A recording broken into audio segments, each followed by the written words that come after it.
federal service officer help you?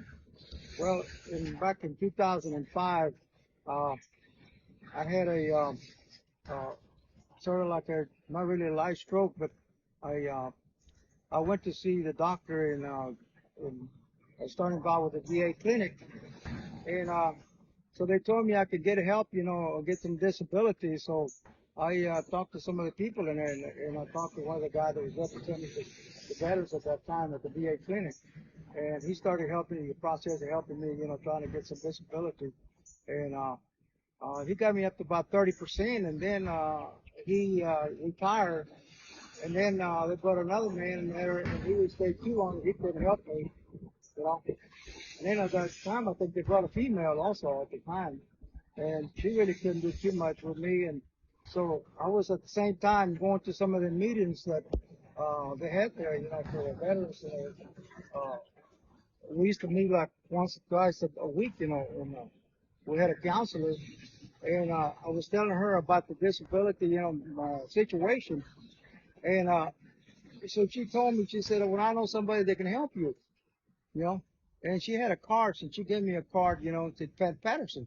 She said, "Give this man a call." She said, "I can guarantee you this man will do anything to help you as a veteran."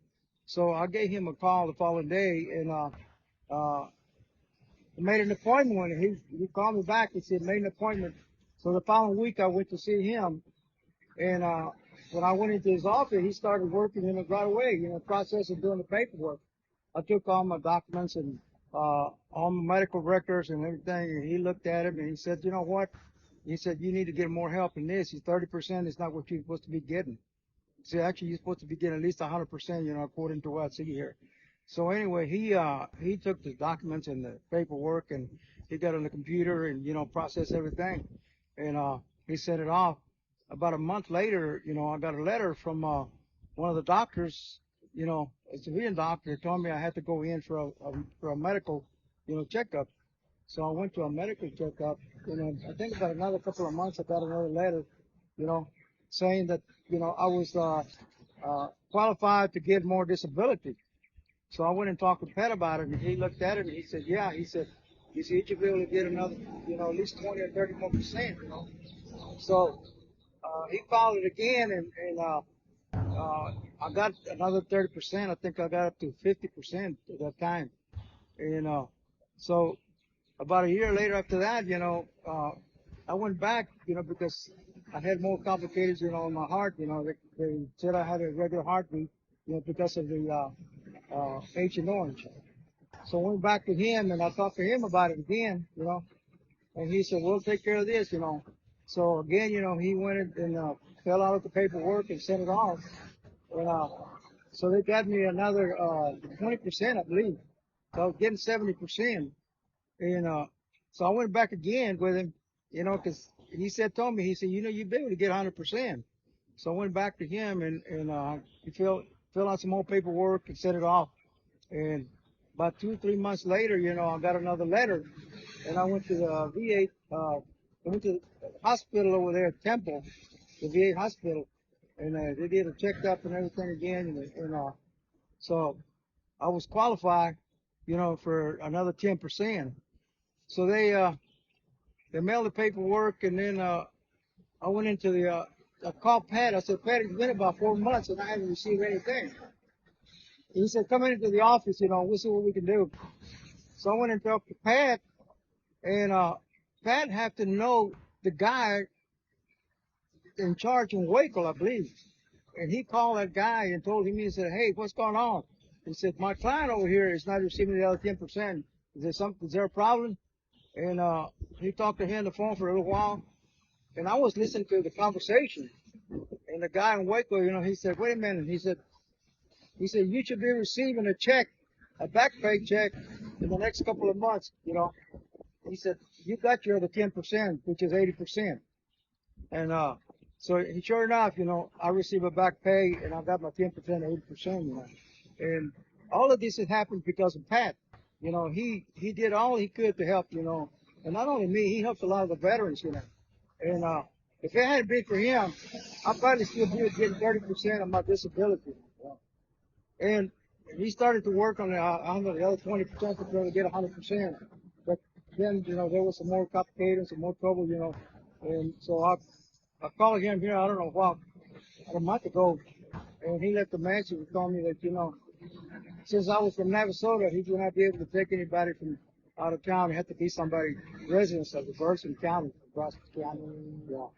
But because of him, you know, I did get my 80%, you know. And like I said, he went out of his way to help me, you know. And I'm really pleased, you know, we have done that. Why is it so important to have someone in that position who cares? Well, it is important because we still have a lot of veterans out there that are not getting help, you know. And Pat has always been a big help to this community. And if we don't have somebody like him in office, you know, there's very many, very people that are doing this, but they don't know the system, you know. And instead of trying to help you, they try to help themselves because they have to call and find out what's going on, what do you need to do.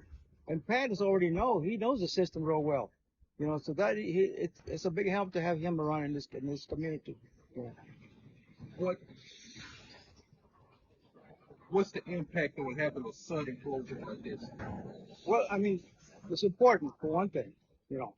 And like I said, like Mike said earlier, you know, we still have a lot of veterans, you know, that need help, you know, because of the suicide, you know, commit suicide.